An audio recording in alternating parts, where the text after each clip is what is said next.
We gather today to reflect upon stories that expose the fragile line between ordinary life and unimaginable tragedy. Stories that demonstrate the persistence of investigators, the failures and strengths of our justice system, and the enduring pain as well as resilience of families and communities left behind.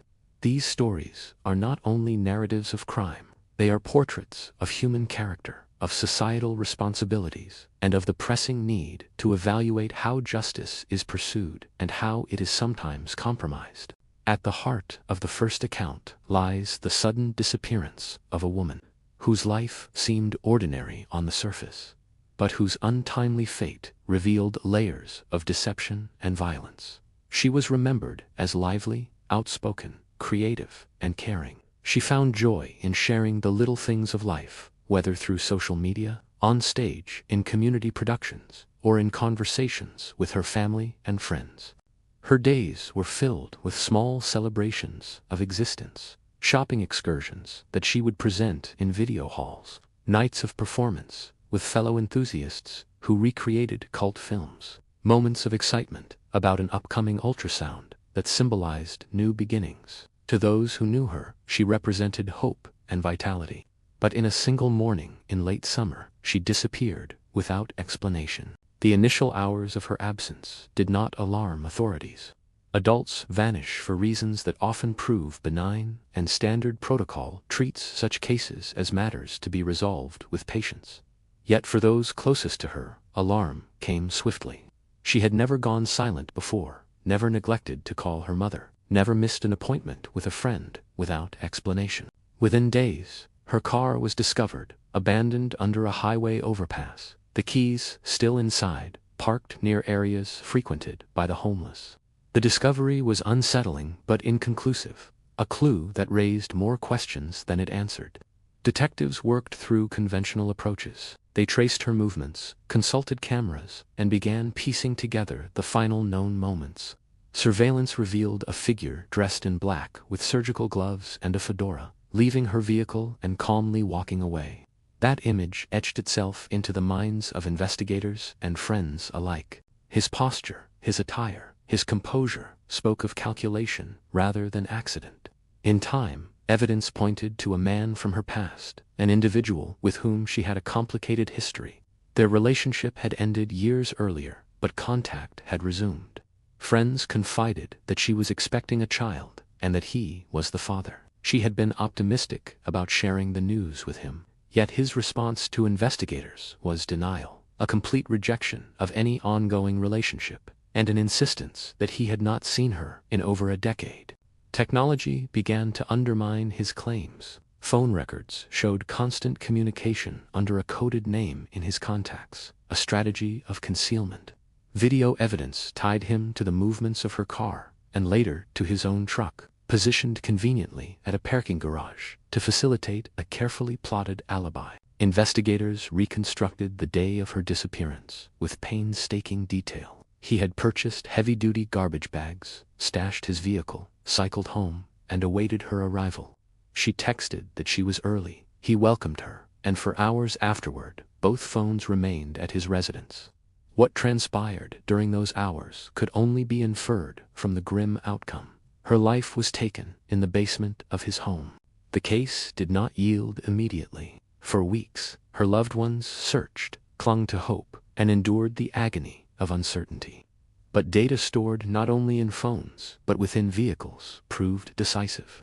His truck, like many modern vehicles, held a digital record of movements, revealing a route to a ravine where a garbage can concealed with ropes contained her remains. When her distinctive tattoo was identified, hope ended and grief began in earnest.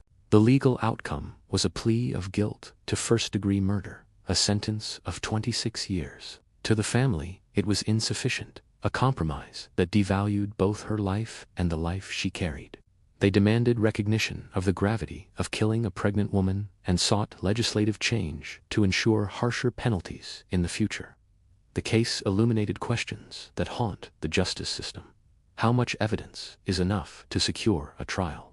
When does the efficiency of a plea bargain overshadow the moral need for full accountability? And how can society honor the lives lost when sentencing feels misaligned with the cruelty of the act? Turning from this case to another, we are transported back decades to a high school campus on a cold December morning. A teenage girl, vibrant, ambitious, and full of promise, arrived early for a drill team practice. She waited in her car, unaware that fate was moving toward her in the form of a predator who had stalked the grounds. Within an hour, her life had been taken. She was found partially clothed, her body just a short distance from where she had parked. The crime shocked the community, not only for its brutality, but for its brazenness. A young woman killed on school grounds in daylight, discovered by children who were scarcely older than she. From the outset, evidence was strong. Witnesses saw a man leaving the area, sketches were drawn, and DNA was collected from her clothing. Yet justice did not come. For years, the DNA profile did not match anyone in national databases. Leads dried up, and time moved forward. Her friends graduated, her brothers grew older, her parents endured decades of unanswered questions. At anniversaries, memorials were held, but the ache never lessened. Decades later, advances in genetic genealogy offered a path. Investigators turned to public databases, constructing family trees from distant relatives. The process was painstaking, beginning with a surname that initially implicated an innocent family friend whose only connection was a shared ancestry centuries earlier. But perseverance narrowed the possibilities to brothers with troubling backgrounds. One, a registered offender, did not match. The other, a man who lived alone, used public transportation, and had a history of predatory behavior, emerged as the likely suspect. Undercover detectives obtained cigarette butts and a napkin discarded by him.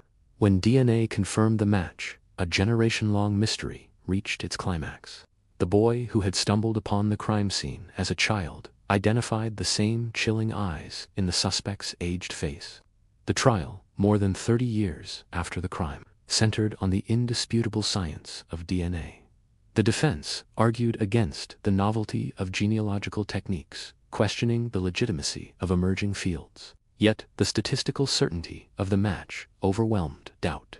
The jury found him guilty of murder, motivated by sexual intent. He was sentenced to nearly half a century behind bars. Families and friends who had lived for decades with grief and fear felt a measure of closure, though the sentence could not restore what was lost. The case underscored the transformative power of science, but also the tragic consequences of delay. If familial DNA searching had been legally permissible earlier, he might have been identified sooner, potentially preventing further assaults. Here lies a broader societal question. How do we balance privacy with public safety? And when do the rights of potential relatives yield to the need to identify violent offenders? The final story brings us into a household where a long-serving law enforcement officer, known also for his appearances on television, was accused of taking the life of his wife. The tragedy unfolded late at night in a closet of their home, with gunshots that neighbors later said rang out in chilling succession. He claimed it was an accident during a struggle, a consequence of her confronting him with his own firearm after disputes over intimacy, suspicion, and accusations of steroid use. She was found lifeless, shot multiple times. He was also injured in the leg. Investigators questioned how a man of his size and training could be overpowered by his smaller spouse, and how accidental discharges could occur in rapid sequence. Surveillance audio captured 3 shots within seconds, and prosecutors alleged there was even a fourth fired into his leg to stage the scene.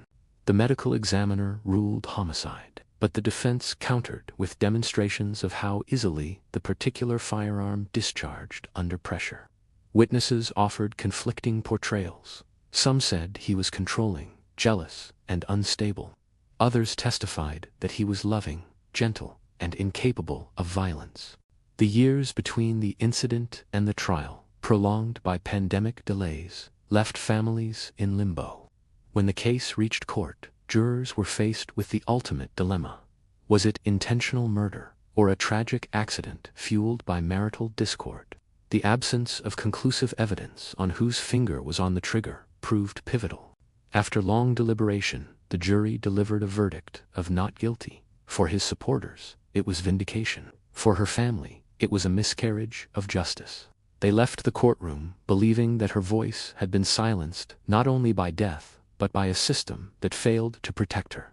These three cases, taken together, reveal patterns and themes that transcend individual tragedies. They speak to the evolving nature of evidence in criminal investigations. In one, digital footprints in vehicles and phones reconstructed events with forensic precision.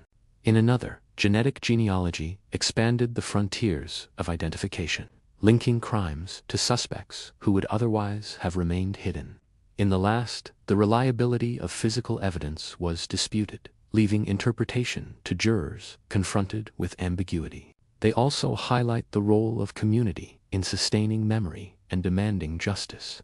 Families refused to forget, friends organized vigils, and neighbors kept pressure on law enforcement.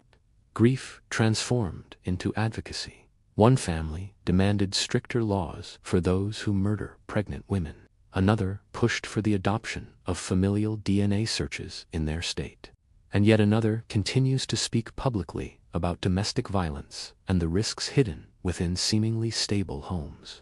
Beyond legal and investigative lessons, these stories confront us with deeper moral reflections. They remind us of how fragile trust can be, how relationships conceal dangers invisible to outsiders, and how easily ordinary lives can be shattered. They challenge our institutions to respond with rigor and compassion, to weigh efficiency against accountability, and to use science responsibly without sacrificing human dignity.